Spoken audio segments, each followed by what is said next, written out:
Today it's Fucked Up News Fridays. The first story that I found actually comes from like Johnson City, Tennessee or some place like that. Isn't that where hillbillies come from? Anyway, the story makes sense considering I came from Tennessee. There's this old man in Tennessee and apparently on his truck window, like the image of Jesus just like appears. The devil went down to Georgia where it's hot as fucking hell. But then crashed it up in Tennessee. Should have heard that redneck yell. On the window pane of his old truck there was a stain. Next 2 weeks, the stupid thing just would not go away. Dun dun dun! And for 14 days, the redneck grew convinced it was a sign. God was finally ready, and soon will be his time. What the man did not know that God just digs his ride. I'm sorry, I'll stop.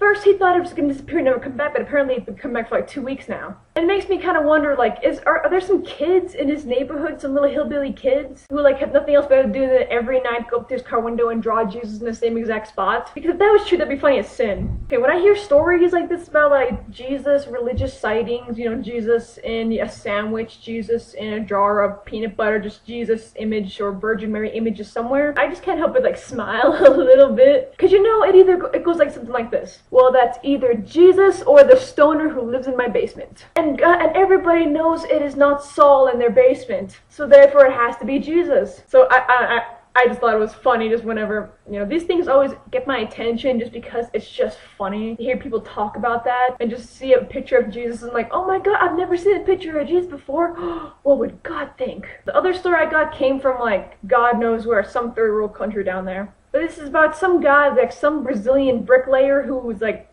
presumably killed.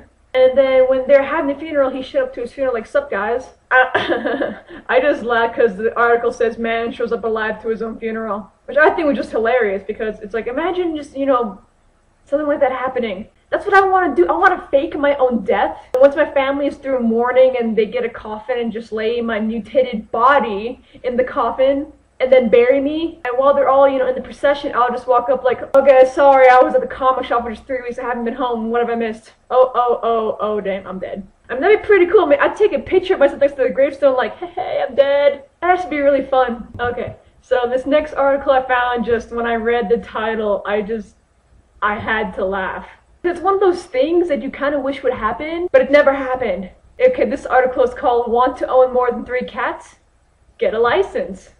So there's this town in Massachusetts where if you want to get more than 3 cats, they're going to require that you get like a license for owning more than 3 cats. Like paying money to own more than 3 cats. I think that's just amazing. Cause you know there's always that one old woman in the neighborhood who has like 50 cats and they all have names. I just thought it was funny because it's like, oh, that's fucked up, but in a way that is very ingenious. Because seriously, I like cats, but I don't like it when there's like a whole bunch of them in one spot, and like they all smell like urine. So this is actually a brilliant thing. I think they should bring this like nationwide. That way, you know, that one smelly neighbor with all the cats will have to, you know, pay like $1 billion to keep all 4 billion cats. And the best part?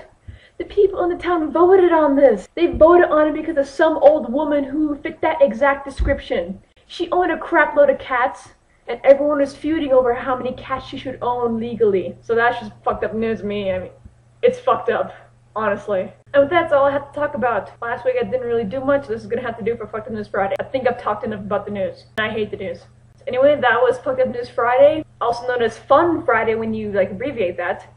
And I am out. I'm DJ Ching. God damn you, Stephanie, for making me do that song.